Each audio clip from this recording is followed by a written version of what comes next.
अगर आप करियर बनाना चाहते हैं साइंस के फील्ड में, तो आईआईटी और आईआईएम, आपने ये जो 2 वर्ड है, ये सुने भी होंगे और आप इसके लिए तैयारी भी कर रहे होंगे। तो आज का यह वीडियो आपके लिए इसलिए इम्पोर्टेंट होने वाला है, क्योंकि आपको मैं मिलवाने जा रहा हूँ ऐसे पर्सन से जिन्होंने आईआईटी से बीटेक भी किया है और आईआईएम से एमबीए भी किया है।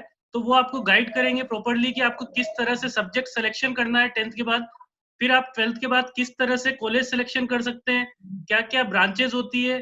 तो यह सारा गाइडेंस आपको आज की इस वीडियो में मिलने वाला है, तो आप इस वीडियो को लास्ट तक देखिएगा, आपको काफ़ी इन्फॉर्मेशन मिलने वाली है इस वीडियो में। तो सबसे पहले मैं इंट्रोड्यूस करना चाहता हूँ, वह पर्सन है हमारे शुभम माहेश्वरी जी, जिन्होंने आईआईटी रुड़की से तो किया है बीटेक इलेक्ट्रिकल इंजीनियरिंग और देन आफ्टर इन्होंने आईआईएम कलकत्ता से एमबीए फाइनेंस। तो बेसिकली इन्होंने 3 साल के करीब लगभग अपना सॉफ्टवेयर डेवलपमेंट के फील्ड में एक्सपीरियंस लिया है, जो कि यूनाइटेड हेल्थ ग्रुप में लिया है। बाकी की जो फर्दर इन्फॉर्मेशन है, वह शुभम आप बताएँ कि आपने क्या-क्या किस तरह से अपना करियर जर्नी को कंप्लीट किया है? First of all thank you Yogesh for inviting me. और आई थिंक ये आप काफ़ी सही काम कर रहे हैं, क्योंकि हमारे टाइम पे भी हमको इस काउंसलिंग की ज़रूरत पड़ी थी और आई थिंक अभी काफ़ी लोगों को ऐसे लोग होंगे जिनको इस टाइप की काउंसलिंग की ज़रूरत होगी। तो उसके लिए आप काफ़ी कॉन्ग्रेचुलेशंस टू यू। नाउ मैं अपने बारे में बता देता हूँ। मैं चित्तौड़गढ़ राजस्थान से बिलोंग करता हूँ और बचपन से ही मुझे साइंस एंड टेक्नोलॉजी फील्ड में काफ़ी इंटरेस्ट रहा था और इसलिए मैंने सोचा कि 10th के बाद यही इसी फील्ड में जाना चाहिए। और साइंस और टेक्नोलॉजी में बेसिकली साइंस फील्ड में आपके पास 2 ऑप्शन होते हैं, या तो आप बायो लेके एमबीबीएस वगैरह के लिए जाएँ या फिर आप मैथ्स लेके इंजीनियरिंग साइड में जाएँ। तो मेरा इंक्लिनेशन थोड़ा इंजीनियरिंग साइड में ज़्यादा था, इसलिए मैंने सोचा कि चलो उस साइड जाते हैं। और उस साइड अगर आपको इंजीनियरिंग करते हैं, तो फिर ये है कि आप कोशिश यही करेंगे कि आप सबसे अच्छे इंस्टीट्यूट्स का एम करें। तो मेरा भी वही था कि मैं सबसे अच्छे इंस्टीट्यूट्स के लिए तैयारी करता हूँ क्या है, तो फिर मैंने पता किया और कोचिंग वगैरह इसलिए मैंने उसके बाद जॉइन करी आईआईटी जेईई के लिए। और फिर आईआईटी जेईई में मेरी जब 1326 रैंक आई, तो फिर मैंने आईआईटी रुड़की में इलेक्ट्रिकल ब्रांच सेलेक्ट की। और फिर कॉलेज में भी मैं काफ़ी एक्टिव रहा। मैंने काफ़ी सोसाइटी क्लब्स वगैरह जो होते हैं, इलेक्ट्रॉनिक सेक्शंस वगैरह, उसे हमने काफ़ी इवेंट्स कंडक्ट किए, पार्टिसिपेट किया। और इसके बाद मेरे को थोड़ा सॉफ्टवेयर साइड में इंटरेस्ट और ज़्यादा बढ़ा, तो मैंने थोड़ी बहुत कोडिंग वगैरह सीखी। और उसके बाद मेरे को 4 साल कंप्लीट होने पे यूनाइटेड हेल्थ ग्रुप करके एक सॉफ्टवेयर कंपनी है, जो फॉर्च्यून 500 फॉर्च्यून 14 नंबर पे है वर्ल्ड वाइड।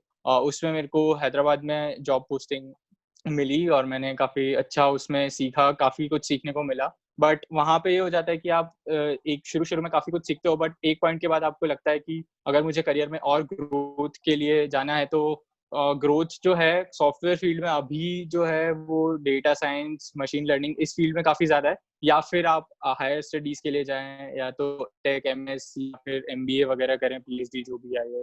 तो फिर मैंने ये सब ऑप्शंस इवैल्यूएट किए और फिर मैंने ये सोचा कि अगर मुझे ब्रॉडर इकोनॉमी, ब्रॉडर बिज़नेस के बारे में और जानना है कि बिज़नेस कैसे चलता है, तो उसके लिए मेरे को बाकी एस्पेक्ट्स जो होते हैं, ऑपरेशंस, फाइनेंस, इस सब के बारे में भी थोड़ा नॉलेज होना चाहिए।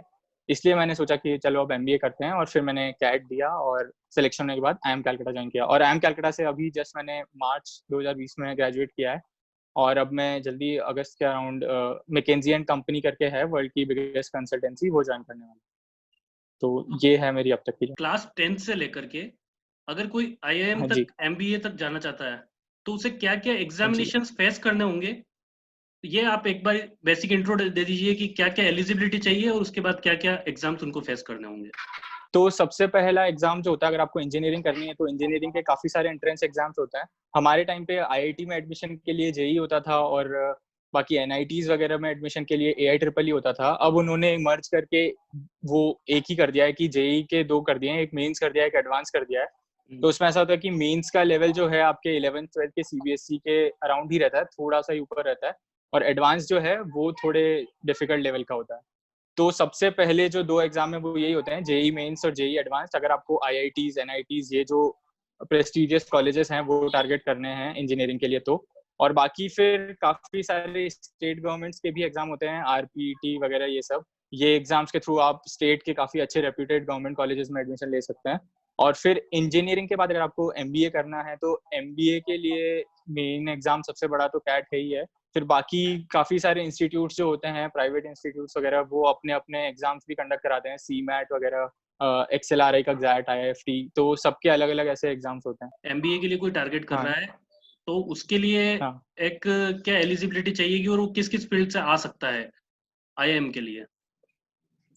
जी। तो सबसे बेसिक एक एलिजिबिलिटी जो रिक्वायरमेंट है वो ये है कि आपके पास बैचलर्स डिग्री कंप्लीट होनी चाहिए किसी न किसी कॉलेज से। मतलब वो आप कंप्लीट किए बिना वो नहीं कर सकते। या तो आप उस डिग्री के फाइनल ईयर में होंगे तब आप कैट लिख सकते हो, हम्म। लेकिन जब आप जॉइन करोगे कोई भी कॉलेज या एमबीए का कॉलेज, तब तक आपकी वो डिग्री खत्म हो जानी चाहिए। तो सबसे पहली जो क्वालिफिकेशन है वो तो ये है बेसिक। और फिर अगर हम फील्ड की बात करें तो आईएम में मतलब काफी ज्यादा फील्ड के लोग आते हैं। सबसे ज्यादा ऑल्दो इंजीनियरिंग फील्ड के ही लोग काफी ज्यादा होते हैं उधर, बट आप अलग अलग रूट्स हैं। जैसे काफी लोग कॉमर्स करके कॉमर्स लेके भी आईएम में आते हैं एमबीए करने, कुछ लोग आर्ट्स वगैरह लेके भी एमबीए करते हैं। तो ये सब फील्ड्स ओपन हैं, बट सबसे ज्यादा जो मेजोरिटी है वो इंजीनियरिंग वाले ही होते हैं कि इंजीनियरिंग करा उसके बाद में फिर हाँ एमबीए वगैरह के लिए जाते तो अभी जो स्कूल स्टूडेंट्स हैं उनके अंदर तो सबसे बड़ा हैं। डाउट जी ये रहता है, क्योंकि उनका बेसिक टारगेट अभी फिलहाल ज्यादातर का होता है आईआईटी में जाना, जो कि साइंस स्टूडेंट्स होते हैं। तो आईआईटी हो गया या जी फिर कुछ रेपुटेड कॉलेजेस वगैरह हो जी गया जिनके लिए उन्हें कोचिंग्स वगैरह करनी पड़ती है। तो कोचिंग की वैल्यू हाँ आप जी। क्या समझते हैं? कोचिंग को आप कितना वेटेज देंगे कि उसमें जाने के लिए कोचिंग ना करें तो चल जाएगा क्या? किस तरह से क्या कर सकते देखिए मेरी राय ये है कि कोचिंग की सबसे मेन जो इम्पोर्टेंस है वो ये होती है कि वो आपको एक काफी सिस्टमैटिक और स्ट्रक्चर्ड वे में उस एग्जाम के लिए तैयार करते हैं।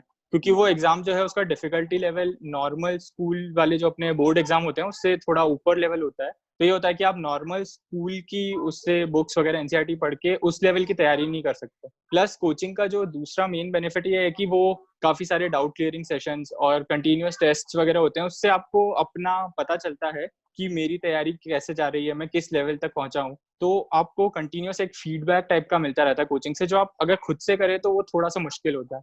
हालांकि काफी लोग ऐसे होते हैं जो खुद से भी कर लेते हो, काफी ब्राइट माइंड्स वाले होते हैं, बट जनरली जो है कि अगर आप सीरियस हैं उस बात को लेके तो आपको कोचिंग के बारे में एक बार सोचना चाहिए, जिससे आपकी एक सिस्टमैटिक तरीके से उसके लिए तैयारी हो सके। कुल मिला के प्रॉपर जो गाइडेंस होता है, कहने का मतलब यह है कि जो आईआईटी का पेपर होता है उसके अंदर आपको जो पेपर के अंदर क्वेश्चंस वगैरह आते हैं उन्हें सॉल्व करने के लिए एक जो अप्रोच की जरूरत होती है, तो आपको वह अप्रोच पता होनी चाहिए। क्योंकि सॉल्व तो कोई भी कर लेगा, लेकिन उस जी लिमिटेड ड्यूरेशन के अंदर सॉल्व करने के लिए आपके पास अप्रोच फिक्स होनी चाहिए। और अप्रोच आप किसी सब्जेक्ट मैटर एक्सपर्ट से सीखेंगे तभी आप उस एग्जाम को क्रैक कर पाएंगे। और आपकी जो रैंक होती है वह बहुत मायने रखती है, अदरवाइज फिर आपको जो रैंक अगर आपकी कम होती है तो आपको फिर वापस से कॉलेज सिलेक्शन के अंदर स्ट्रगल करना होता है। तो इसलिए आपको कोचिंग का इस तरह से एक इम्पोर्टेंस समझ में आता है। लेकिन इसके साथ ही मैं ये बात करना चाहूंगा कि काफी सारे ज्यादातर एस्पायरेंट्स ऐसे होते हैं जो ट्वेल्थ को एक साइड करके और वो आईआईटी के लिए प्रिपेयर करते हैं। और कुछ केसेस तो बहुत ज्यादा वर्स्ट हो जाते हैं इस मामले में कि ट्वेल्थ को वो बिल्कुल ही इग्नोर ही कर देते हैं। तो ट्वेल्थ की क्या इंपॉर्टेंस है पूरे करियर पाथ में? आपने कहाँ कहाँ आपने देखा है ऐसा? हाँ जी, मैं अपने एक्सपीरियंस के हिसाब से बता देता हूँ कि 10th और 12th ये जो होते हैं ये दो बेसिक, इनकी बोर्ड की अहमियत काफी ज्यादा होगी आपके करियर में।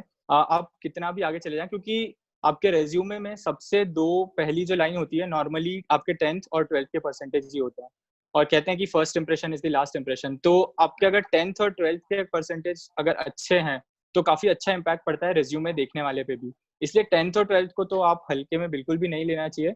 और प्लस ये है कि आप दोनों को बराबर लेके चले कि हाँ आईआईटी आपको निकालना है, उसके लिए आप तैयारी कर रहे हैं, सही बात है, लेकिन साथ में आप 12th को बिल्कुल नेग्लेक्ट नहीं करते। 12th में अच्छे 80 या 90% से ऊपर आप अगर आप लेके आते हैं तो आपको काफी फायदा होता है। और इवन कैंपस प्लेसमेंट्स में भी काफी सारी कंपनीज ऐसी होती है जो 10th और 12th की कुछ कट ऑफ रख देती हैं कि 80% से ज्यादा होगा तो ही हम उसको इंटरव्यू के लिए शॉर्टलिस्ट भी करेंगे। तो इसलिए आप 10th और 12th के बोर्ड्स को कभी हल्के में ना लें, उनके लिए भी उतनी ही मेहनत से तैयारी करें जितना आप आईआईटी के लिए करते हैं। तो बेसिकली आपको मैं ये जानकारी ये जो है इसमें ऐड करना चाहूंगा कि जब आप आईआईएम्स में भी जब एडमिशन आपने लिया होगा तो आपका 10th 12th और वो जो सारा स्कोर होता है डिग्री का, उसका एक नॉर्मलाइजेशन निकल के और देन आफ्टर आपको एडमिशन मिलता है। और कहीं ना कहीं टॉप आईआईएम्स में अगर आपको एडमिशन चाहिए तो आपके 10th 12th के स्कोर अगर ज्यादा होंगे तभी आप उसमें एडमिशन ले पाओगे, अदरवाइज आपको फिर वहां पर स्ट्रगल करना होता है। हाँ एकदम आपने टू द पॉइंट बात की कि आईएम में भी इन तीनों का 10th 12th और आपके अंडर ग्रेजुएट के जो भी कॉलेज का है स्कोर है, उन तीनों का एक वेटेज होता है। तो इसलिए इन तीनों की काफी ज्यादा इंपॉर्टेंस है। तो आप इनको क्या टिप देना चाहेंगे जो इस करियर फील्ड के अंदर आना चाहते हैं?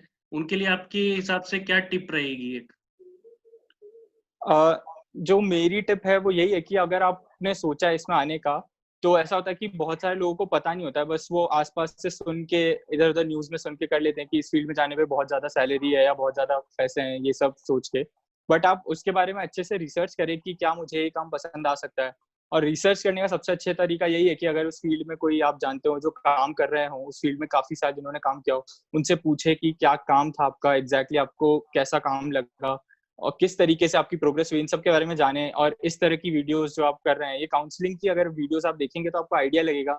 उनसे आपको थोड़ा नॉलेज मिलेगा कि हाँ, कि इसमें ये काम होता है, तो उससे आपका थोड़ा इंक्लिनेशन डेवलप हो सकता है कि हाँ, ये काम मुझे पसंद है या नहीं।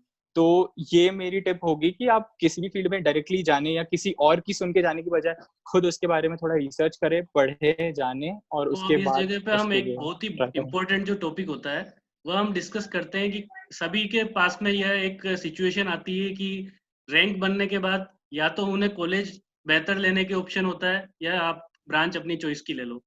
ऐसे वक़्त आपके हिसाब से क्या करना चाहिए? ब्रांच अपनी पसंद की लेनी चाहिए, चाहे लोअर कॉलेज हो या फिर थोड़ा कॉलेज अप के लिए आपको ब्रांच सैक्रिफाइस करनी चाहिए? जी, ये एक ट्रेड ऑफ है जो हर किसी को अपने करियर में कहीं न कहीं इस टाइप का चूज़ करना पड़ता है और ख़ासकर इंजीनियरिंग स्टूडेंट्स, जैसे मेरा भी हुआ आईआईटी में, तो ऐसा था कि मुझे आईआईटी बॉम्बे में सिविल मिल रहा था या फिर आईआईटी रुड़की इलेक्ट्रिकल, क्या लेना चाहिए? तो मैं आईआईटी रुड़की इलेक्ट्रिकल के लिए गया क्योंकि मेरा थोड़ा उस तरफ ज़्यादा इंक्लिनेशन था।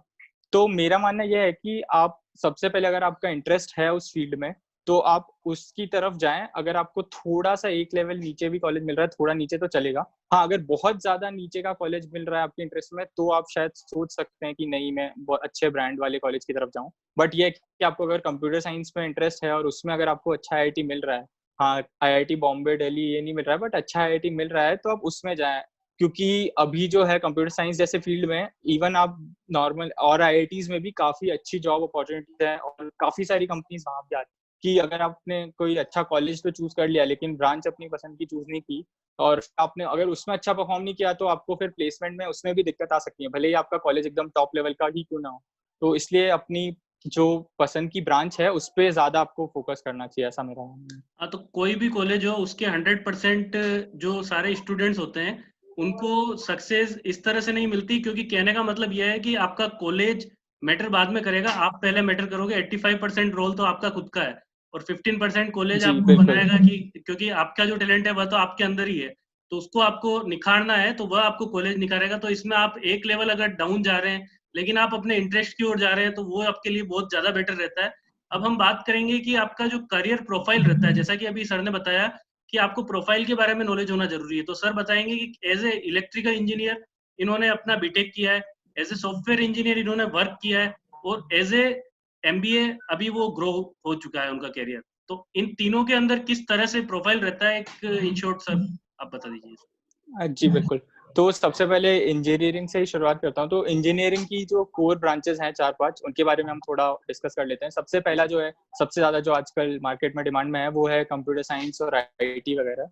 तो उसमें जो है आप नॉर्मली जो डिफरेंट टाइप की कोडिंग लैंग्वेजेज़ हैं, जावा, सीएसएस, सी प्लस प्लस और इन सब के बारे में डिफरेंट टेक्नोलॉजीज़ जो हैं, सॉफ्टवेयर, ओरेकल वगैरह, मशीन लर्निंग, डेटा साइंस, इन सब के बारे में आप सीखते हैं। और जो जॉब्स जो होती है वो भी उसी टाइप की कंपनीज में होती है कि सॉफ्टवेयर की कंपनीज में या फिर सॉफ्टवेयर डेवलपमेंट, डेटाबेस एनालिस्ट, इन सब की फील्ड में, डेटा हैंडलिंग, इन सब की फील्ड में जॉब्स होती है।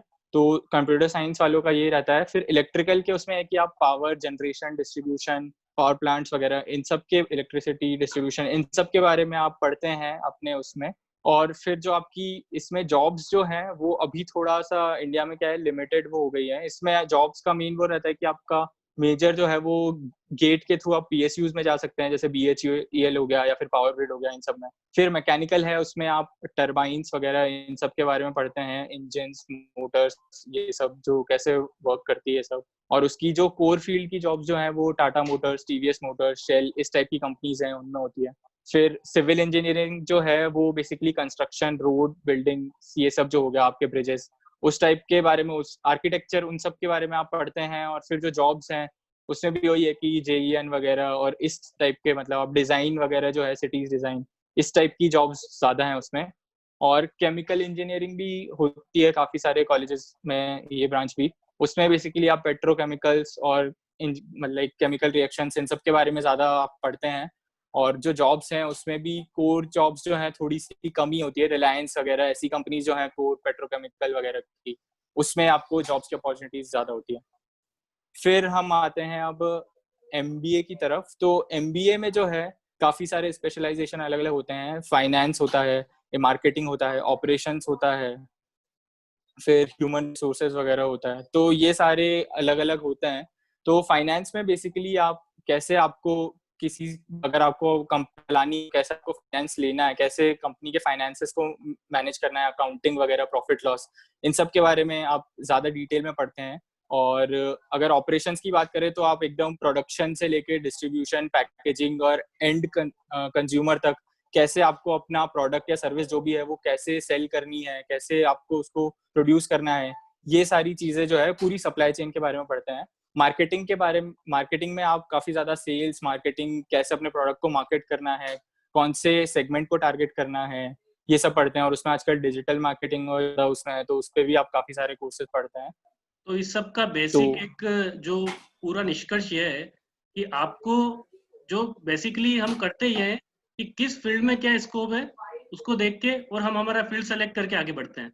तो आपको इस बार करना ये है कि आपको जो आपका अल्टीमेट गोल है कि हाँ मुझे इस तरह का वर्क करना है, वो वर्क आपको सोच के और फिर उस फील्ड के अंदर आपको जाने के लिए क्या पाथ सेलेक्ट करना होता है वह आपको डिसाइड करना है। कि जैसे कि आपको सॉफ्टवेयर इंजीनियर बनना है तो फिर आपको सीएस की ओर से जाना होगा। तो इस तरह से आप अपना करियर पाथ को इस तरह से डिजाइन करना है ताकि जो एंड गोल है वह भी मीट हो जाए और आपकी जो एक्सपेक्टेशन है वो भी एक साथ में मीट हो जाए।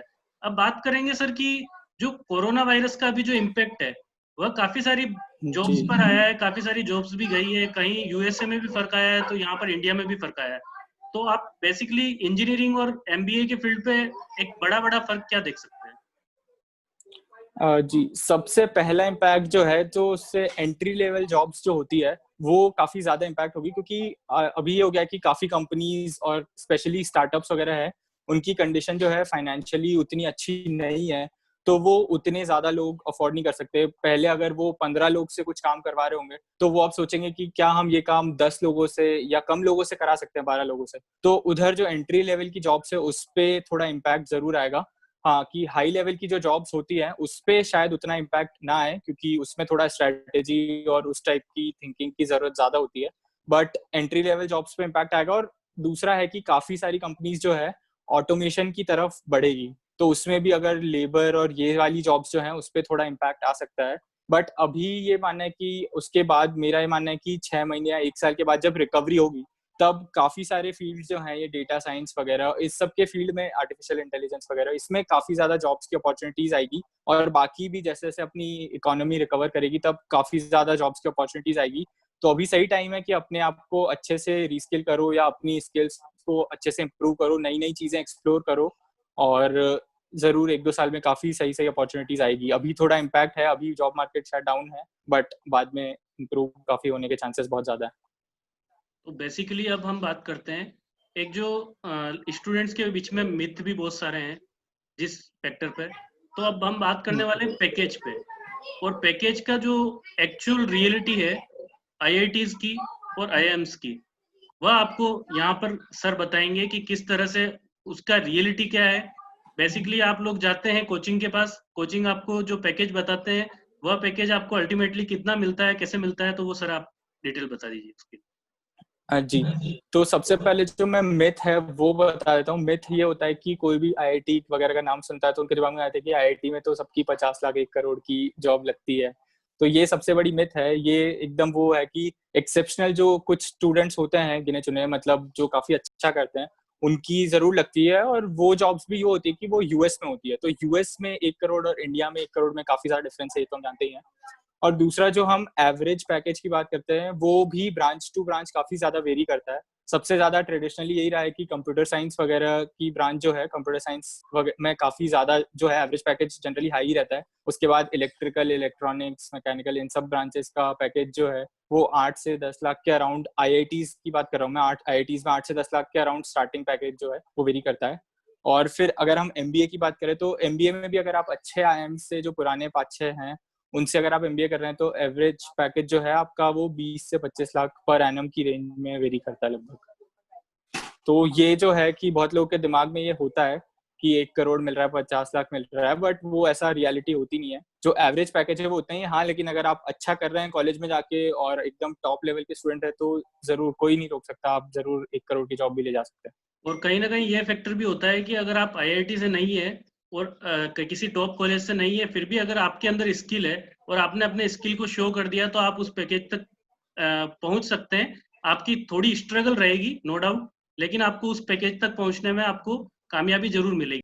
या इंटरेस्ट के क्योंकि पीछे पड़कर। आईआईटीज, आईएम्स ये सब जो है ये आपको एक बेसिकली बेस प्रोवाइड कर देते हैं। ये आपके लिए अपॉर्चुनिटीज डायरेक्टली खोल देते हैं कि हाँ, कंपनीज आपके कैंपस में आ रही है और आप उसमें डायरेक्टली अप्लाई कर रहे हो। बाकी कॉलेजेस में क्या है, ये कंपनीज डायरेक्टली नहीं जाती है, वो उनको अप्लाई करना पड़ता है और थोड़ा सा एफर्ट ज्यादा होता है। लेकिन अगर आप में वो स्किल है और अगर आप वो उतनी मेहनत कर रहे हो, तो ऐसा नहीं है कि वो कंपनी आपको बिल्कुल मना कर देगी कि नहीं, हम आपको लेंगे ही नहीं। अगर आप उतना मेहनत कर रहे हो, आपने अपने आप की सारी स्किल टैलेंट को है उसको डेवलप किया है, तो आप वो वाली जॉब्स भी ले सकते हो। बेसिकली आपको एक प्लेटफॉर्म मिल जाता है अपना जो अगर आप किसी टॉप कॉलेज में होते हैं तो आपको एक प्लेटफॉर्म मिल जाता है जहाँ पर आपको कंपनीज का एक्सेस इजीली मिल जाता है। अदरवाइज फिर आपको ऑफलाइन जी, अप्लाई करना है और वो सारा एप्लीकेशन का जो प्रोसीजर होता है उसको आपको कंप्लीट करना है।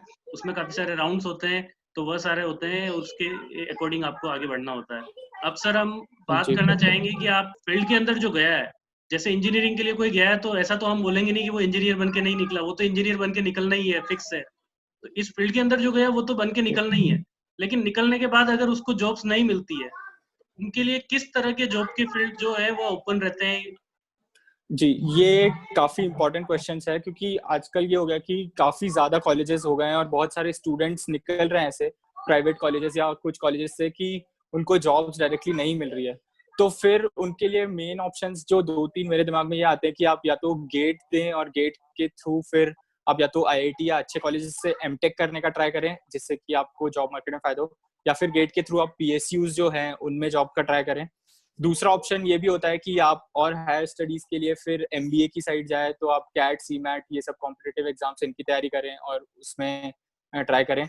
और आजकल ये भी है कि बहुत सारी जो है, अगर आपको डायरेक्टली जॉब नहीं मिल रही है तो बहुत सारे प्लेटफॉर्म्स ऑनलाइन भी आ गए हैं, ऐसी कोचिंग आ गई है जो आपको कोडिंग की स्किल सिखाती है। और सबसे ज्यादा जो अभी जॉब्स हैं वो इस फील्ड में काफी ज्यादा है, सॉफ्टवेयर के फील्ड में। तो आपकी ब्रांच चाहे कोई भी हो, लेकिन अगर आप ये कोडिंग वगैरह अच्छे से सीख लेते हैं तो फिर ये कि आप अप्लाई कर सकते हो और अगर आपको कंपनीज को पसंद आ गए तो फिर आप उस फील्ड में भी जा सकते हैं।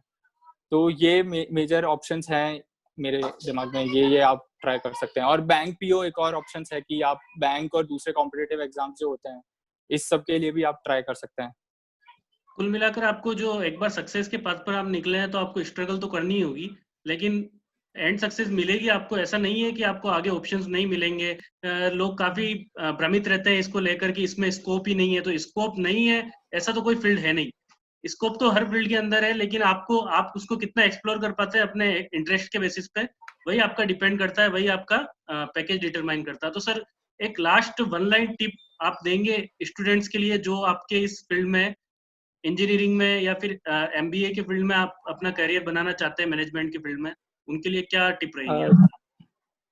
जी, बिल्कुल। मेरे दिमाग में एक आनंद महिंद्रा सर की लाइन आ रही है कि if you set the right targets and right aspirations and if you work very diligently and efficiently towards your goal, then you will achieve success sooner rather than later. तो आप सही aspiration अपने दिमाग में रखें और जिस फील्ड में आपको जाना है उसके बारे में अच्छे से आप रिसर्च करके अपना गोल सेट करके अगर अच्छी तरह से मेहनत करेंगे, तो आपको आज नहीं तो कल सक्सेस मिलनी है।